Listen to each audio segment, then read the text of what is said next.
This is Noodles, and alongside me is Andy. What up? And this is Buds in a Joint. Woo! Buds in a joint, buds in a joint. Very excited. Our first episode. Thank you guys for joining. I hope you're contaminating the air alongside us. This scythe includes a feature of Chrome Cake and Purple Sea, high potencies, which we love. What's up? What's up? Happy whatever day it is. Happy whatever day it plays. Yeah, whatever day it plays. Very exciting. So what is going on? What brings you to love cannabis as we do? Cannabis. Well, to me, it was a slow love and feeling with it because I didn't smoke it like that in high school, but after high school, I just got kind of dragged into it. Like, come on, just smoke, man, just smoke. And then it just got to the point where I was just smoking every day. Like, all my friends were doing it. Well, let me take a hit. Good. So peer pressure, not really peer pressure. It sounds like peer pressure. Yeah, peer pressure. I did it a few times in high school. First time was, I think we smoked it out of an aluminum foil piece or whatever. They were kind of creative engineering over there back in high school. This was classic. Yeah, 03, 04? Yeah. A step below the apple bong. Yeah, showing my age real quick. Yeah, a step below the apple bong. But yeah, I smoked it a few times here and there. I mostly drank, but once I got into college, that's how I really got into it, and then that's how I made great connections through it. So, and I bet I'm not the only person who made a bunch of connections just through cannabis. So. A lot of my good friends are smokers, and I have the best relationships with the smokers who I could just get a fucking scythe going, speak our truth, get our emotions out. It's definitely a bonding moment, but also like not only bonding, it's like a peace moment. Like you're just coming to peace with somebody else and their thoughts, which I'm obsessed with. Exactly. Because truths come out when the blunt is lit. People open up. So people think about things. People create things. It's one definitely used for not just for recreational use, but no. Some of the best papers I wrote high as hell. I again go back and read them, and I'm like, holy shit, this is brilliant! I really created this. But it's so good. Like, you are so creative. You're not really thinking about what's always in the forefront of your mind, but I feel like you're also unconsciously digging into your subconscious, which allows you to really be more open, which is a great thing. It's something that we need to do more. Yeah, so with me, like, that's kind of like the opposite how it was at first. Like, with me, it's like, as soon as I smoke, I don't want to do shit. It's like, my body's telling me, it's like, all right, we're ready to settle down, and it's 8 o'clock in the morning, and I'm like, fuck. Wake and bakes are different. Wake and bakes are back to sleep bakes.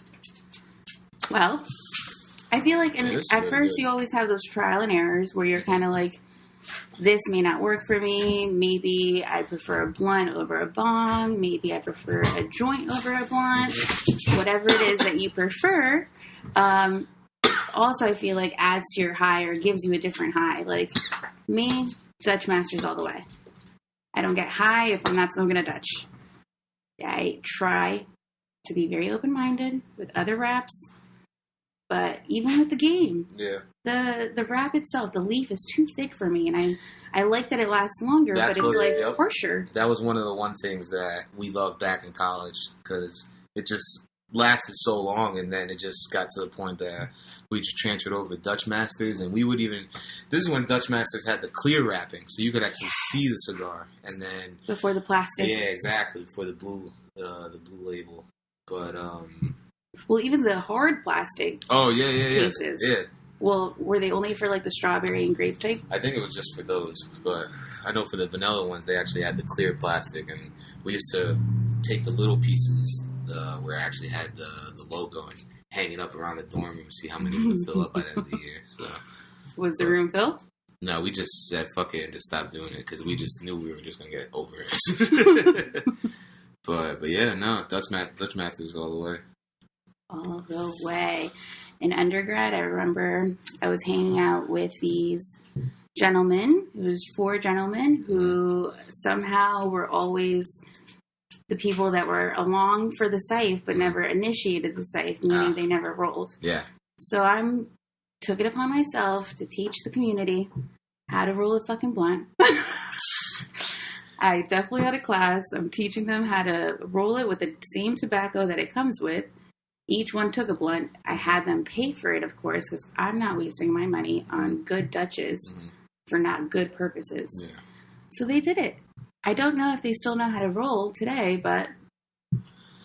Well, I know that with me, that's, in college, they wouldn't even let me roll. They were like, nah, fuck that. You take too long. So it was the worst. They were all, like, loose, and everyone was getting mad and stuff, so it was like, nah, you know what? I'm not going to roll. But then it came down to the point where it's like, all right, fuck it, you need to roll. And then... Yeah, thank God, because they were loose and bad, but you improved. It improved. Practice makes perfect. Yeah, because back then, even with that low skill level, I was like...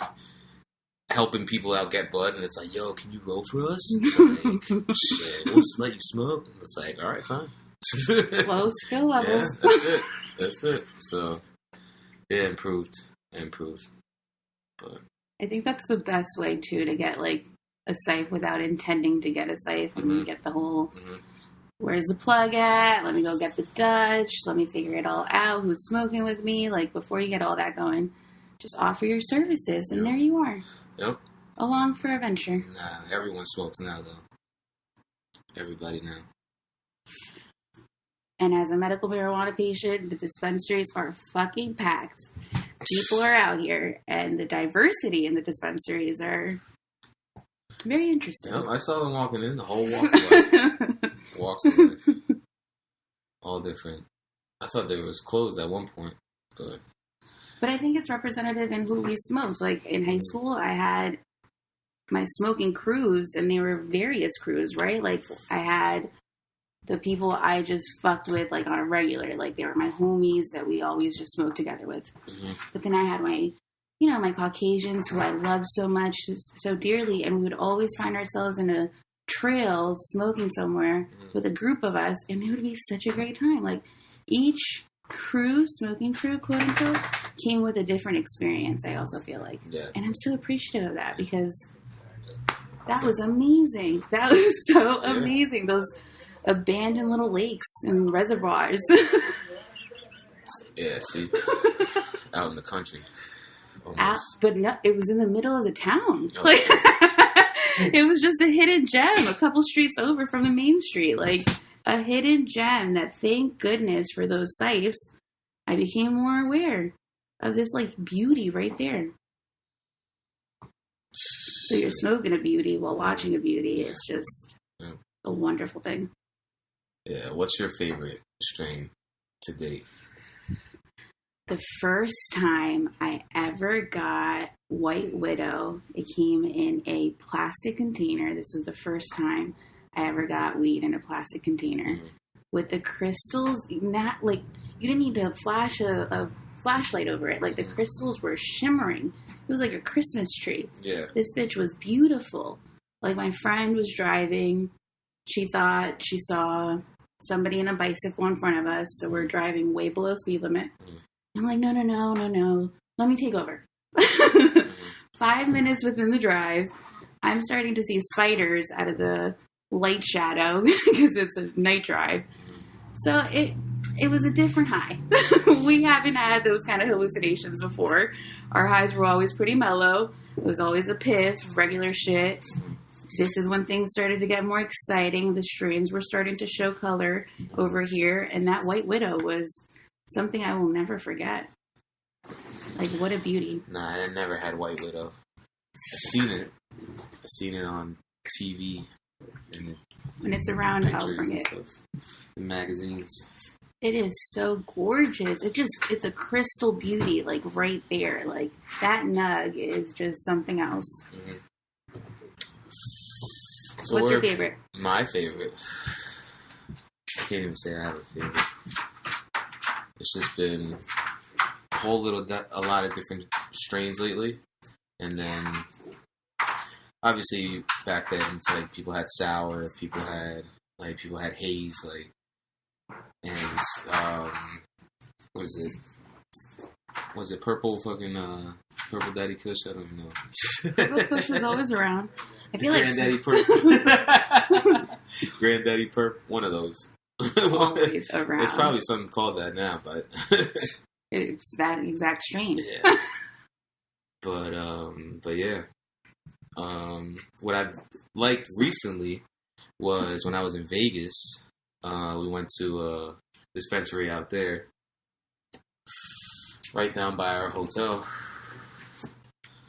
and then there was one called Mandarin Mint. Were the dispensaries like all over the strip? Did you feel like they were like? Because when I went, it was just starting. So, like, I was in the outskirts. I wasn't even in Vegas. Mm-hmm. So, are the dispensaries, like, I would imagine a liquor store would be in Vegas? Like, just every other corner? It was across from one, basically. Because it was on the corner. Okay. Around the corner of, because we stayed at SLS. And then there was the world's largest gift shop. That plaza there. It's just the plaza and the whole thing's a gift shop, basically. Okay. And then right there off that corner. And then it opened at 10 a.m. Went in there. It was just kind of like, just regular setup. Just nothing really too fancy about it. But you could ask which strain you wanted. It just popped up and I saw Mandarin Mint. Ooh. Mandarin, like any citrus-derived strain is also my new feed. Yeah, it was like one of those like premier hybrids or something. I think it was almost, and it was a $40, and it was a 4 gram eighth. Oh wow! Yeah, it was 4 gram eighth. So 4 gram eighth. What was the price? What was the price? I think it was probably 50 something, maybe. 50. Okay. I guess I'm a little bit okay with it, with the fact that it's 4 grams. Mm-hmm. Still a little steep compared to street prices, but I mean, if you want that quality. Yeah. But, and then I forgot what he had, but it was really good. I showed my boys, and he was like, because he has a low tolerance. And then it's like, I showed him that he's like, nah, I ain't going to sleep. He's like, I'm not smoking that. He's like, I'm not smoking that. Was it a sativa dominant? No, it was a hybrid. Oh. Yeah, it was good. But, nice. Oh, yeah, but I don't remember which one it was. I think it was probably more sativa. Did it have a lot of edible selections when you went to the dispensary? Cartridges, wax? I didn't even check it. out. I just wanted there just to get some herb. Just get in, get out. Because I was on a budget already since I was in Vegas. No, yeah. Vegas, no joke. Casino over dispensary. I hear you. Casino, shit. Nightlife over dispensary. You know, we all have our priorities. Lost money in that casino. That trip, I was pissed. But let's not bring negative vibes into the podcast here. Nope, that's it.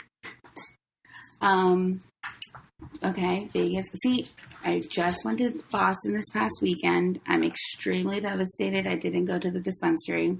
The one dispensary that was available only had 2 strains available, which was interesting. One was a CBD strain and the other one was an indica dominant. But all the dispensaries seem to be close to, like, Boston, the inner city itself. Yeah. Then we were trying to go to one on the way out, which was a medicinal and recreational. But that shit was closed on a Sunday, so bad news bears. And, yeah, the streets were better. The streets were better.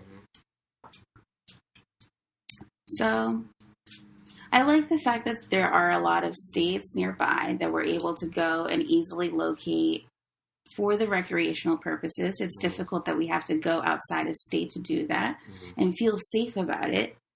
I mean, yes, even as a patient myself, I still feel like, who's going to come and ask me questions, and why do I even have to respond to these questions knowing that I'm legal? Yeah.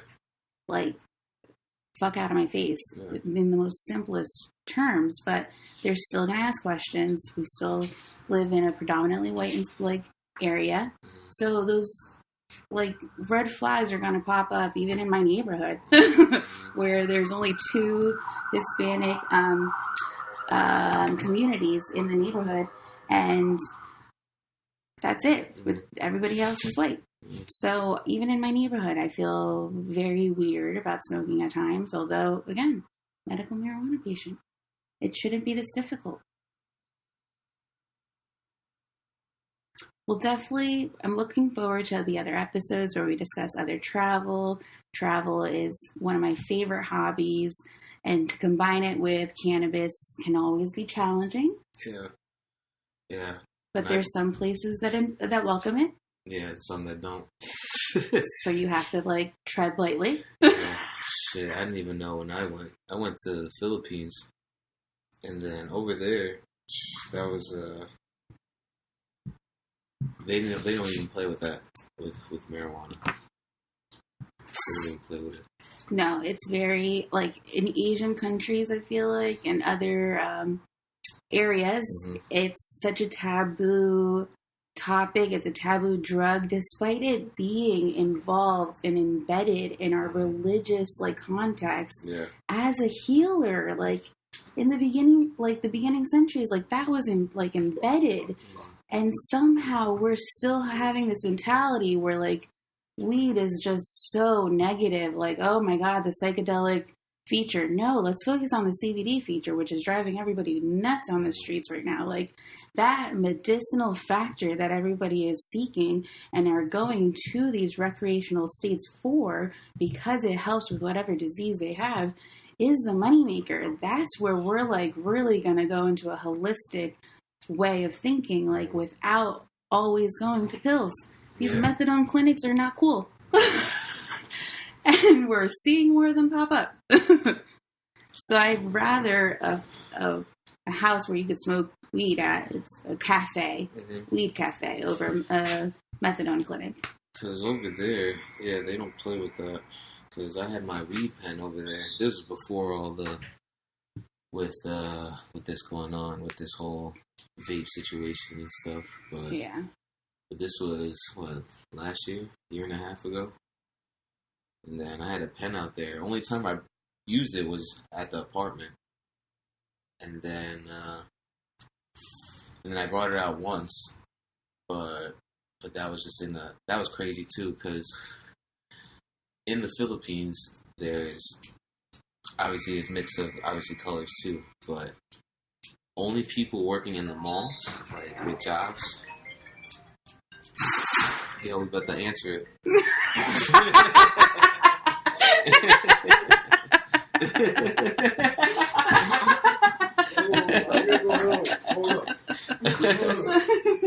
Oh man. Oh, that was funny. But see, and I travel frequently with my pen. I take it out in public more than I should. Yeah.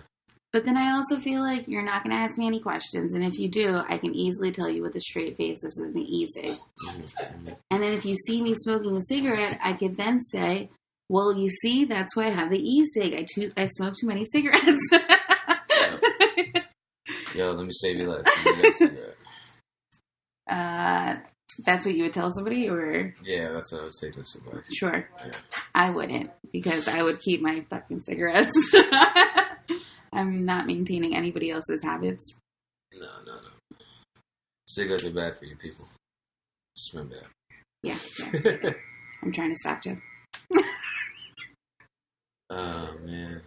Well, yay. Yeah. This is great. I hope you guys will follow us and join us. You can follow me at Noodlez, and that's CANNOODLEZ.